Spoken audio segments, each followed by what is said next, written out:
السلام علیکم ورحمۃ اللہ وبرکاتہ۔ بسم اللہ الرحمن الرحیم۔ میرا نام ایمن ہے۔ میں نے زندگی کی 35 بہاریں دیکھ لی ہیں۔ میں نے بچپن سے لے کر اب تک زندگی میں بہت دکھ اٹھائے ہیں۔ میں نے کبھی آسان زندگی دیکھی ہی نہیں۔ میرے باپ کو بیٹوں کا شوق تھا، لیکن اللہ تعالیٰ نے اسے بیٹے سے نوازا ہی نہیں تھا، بلکہ اپنی رحمتوں سے نواز کر اسے غنی کر دیا تھا۔ لیکن وہ بدبخت شخص بیٹی کو رحمت کی بجائے دھتکار سمجھتا تھا۔ ہم 4 بہنیں تھیں اور ہم چاروں کی زندگی میرا باپ خراب کر چکا تھا۔ میرے پیدا ہونے کے بعد میرے باپ نے میری ماں کو طلاق دے دی تھی، کیونکہ میری ماں بیٹا پیدا نہیں کر پا رہی تھی، اور یہیں سے میری بربادی شروع ہو گئی تھی، کیونکہ میری ماں کو لگتا تھا کہ میری وجہ سے اس کا گھر خراب ہو گیا ہے۔ اگر میں پیدا نہ ہوتی تو یہ سب کچھ نہ ہوتا، لیکن وہ عورت یہ بھول چکی تھی کہ میں ایک چھوٹی بچی ہوں۔ ان سب میں میرا کیا قصور؟ وقت گزرنے کے ساتھ ساتھ میری ماں کی نفرت مجھ سے دن بدن بڑھتی چلی گئی تھی۔ میں جب 6 سال کی ہوئی تھی تب سے ہی میں پورے گھر کو سنبھالنے لگی تھی۔ میں اپنے چھوٹے چھوٹے ہاتھوں سے پورے گھر کی صفائی کرتی تھی۔ میری اماں مجھ سے برتن دھلواتی تھی اور میں خاموشی سے ان کے سارے ظلم سہتی رہتی تھی۔ ایک روز غصے میں آ کر انہوں نے مجھے گھر سے دور لا کر پھینک دیا۔ میں ان کے پیچھے بھاگی، مگر وہ رکشے میں چڑھ کر چلی گئی۔ میں کیسے رہوں گی؟ لیکن انہوں نے میری ایک فریاد نہیں سنی تھی، بلکہ پتھر بنی وہ مجھے اس کچرے کے ڈھیر میں چھوڑ کر چلی گئی تھی۔ مجھے آج بھی یاد ہے وہ رات میرے لیے کتنی دردناک تھی۔ اس رات میں بھوک سے تڑپ رہی تھی۔ سارا دن ہو چکا تھا، میرے منہ میں اناج کا ایک دانہ تک نہیں گیا تھا، اور رات ہوتے ہی میں بھوک سے رونے لگی تھی۔ اس پل نہ جانے کہاں سے 4 کتے بھونکتے ہوئے اس کچرے کے ڈھیر کے پاس آ گئے تھے۔ میری سانسیں رک گئی تھی۔ مجھے محسوس ہو چکا تھا کہ میری اب موت ہے، کیونکہ ان چاروں کتوں نے مجھے گھیر لیا تھا۔ میرا دل بند ہونے کے قریب آ گیا تھا۔ ایک معصوم 7 سال کی بچی بن ماں باپ کے ایسے دوراہے پر کھڑی ہوئی تھی کہ اس کے سامنے صرف موت تھی۔ اس پل میں بے ہوش ہو کر گر چکی تھی۔ اس کے بعد مجھے نہیں معلوم تھا کہ میرے ساتھ کیا ہوا۔ تقریباً 2 گھنٹے بعد جب مجھے ہوش آیا تو میں ایک چھوٹے سے کمرے میں تھی۔ دبیز پردے کھڑکیوں پر ڈلے ہوئے تھے، اور باہر سے ناچ گانے کی آوازیں آ رہی تھیں۔ میں بے ساختہ اپنی جگہ سے کھڑی ہو کر ان کھڑکیوں کے پاس آئی تھی، اور جب میں نے وہ دبیز پردے ہٹا کر دیکھے تو سامنے کا منظر مجھے عجیب لگا تھا، کیونکہ عورتیں پاؤں میں گھنگرو باندھے مردوں کو لبھا رہی تھی اور ان کے سامنے رقص کر رہی تھی۔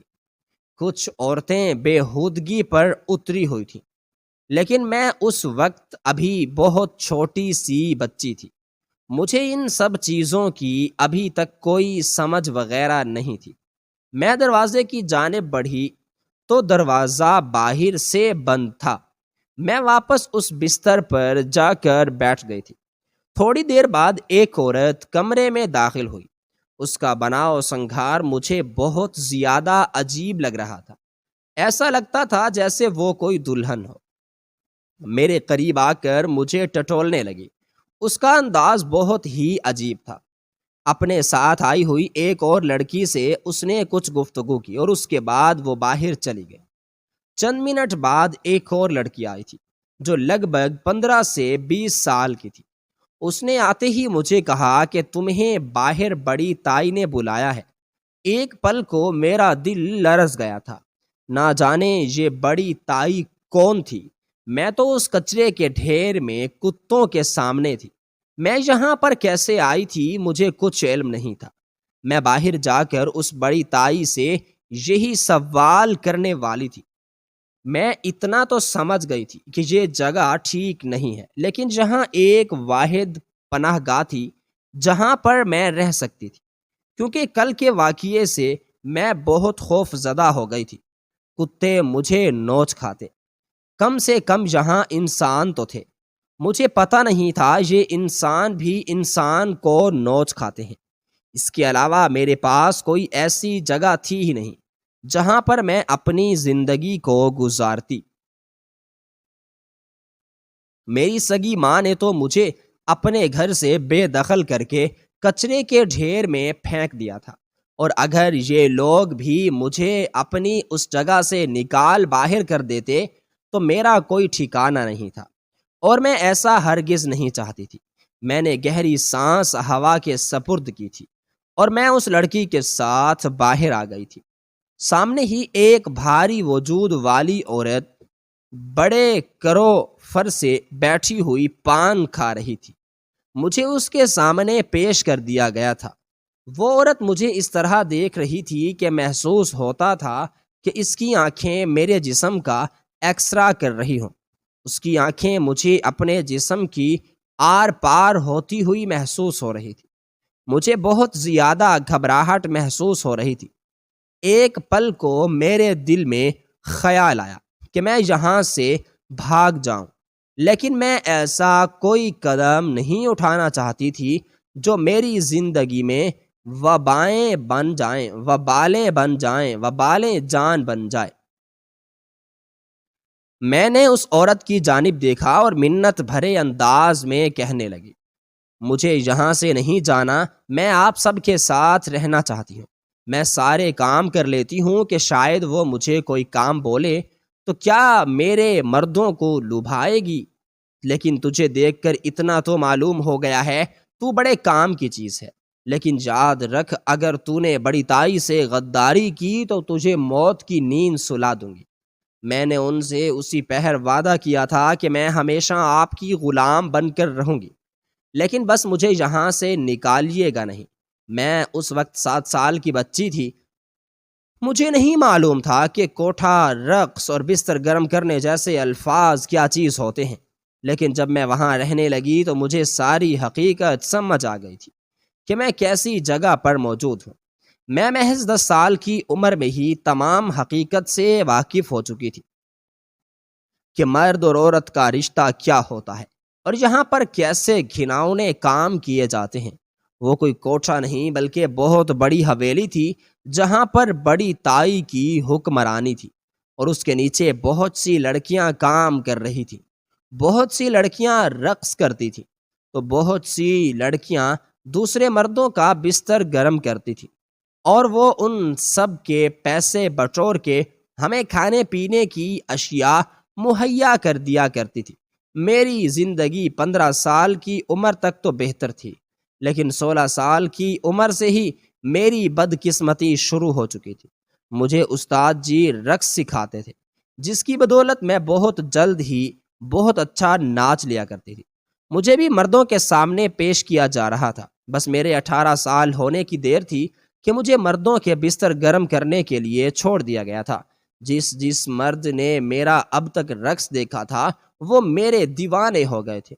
ان سب کے لیے میں ایسی تھی جیسے جس نے مجھے پا لیا وہ غنی ہو جائے گا۔ میرے معاملے میں بڑی تائی بڑی نخرے دکھاتی تھی، جبکہ میں بہت معصومیت سے ہر اس مرد کے ساتھ غلط کام کرنے پر آمادہ ہو جاتی، راضی ہو جاتی تھی جس کے ساتھ مجھے بڑی تائی بھیجا کرتی تھی۔ لیکن کہتے ہیں نا، جب آپ کے دل میں اللہ کا خوف ہو لیکن آپ یہ کام کرنے کے لیے مجبور ہوں تو پروردگار آپ کی مدد کر ہی دیتا ہے۔ ایک روز میں ہال میں رقص کر رہی تھی اور مردوں کی محفل لگی ہوئی تھی۔ میرے پاؤں بہت خوبصورتی تھے، تھڑ رہے تھے۔ ہر ایک مرد کے دل پر میں بجلی کی طرح گر رہی تھی، لیکن اچانک ہی ایک مرد کھڑا ہوا اور بڑی تائی کی جانب دیکھتے ہوئے کہنے لگا، یہ عورت مجھے چاہیے، تا عمر کے لیے اس کی قیمت بتاؤ۔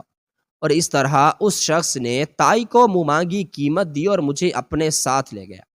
حالانکہ اس نے مجھے دوسری بیوی بنایا، اپنے خاندان والوں سے نہیں ملایا، مجھے ایک الگ گھر میں رکھا اور اس نے مجھے پہلے ہی باور کروا دیا کہ میں تمہارے کافی سال کوٹھے میں گزر گئے ہیں، اس لیے میں تم سے اولاد نہیں چاہوں گا، غلط بیانی نہیں کروں گا، تمہیں ساری حقیقت بتا دی ہے، لیکن میں اسی میں خوش تھی۔ میں نے کہا ٹھیک ہے صاحب، جیسا آپ چاہیں، کم سے کم آپ یہ عزت کی زندگی تو دیں گے۔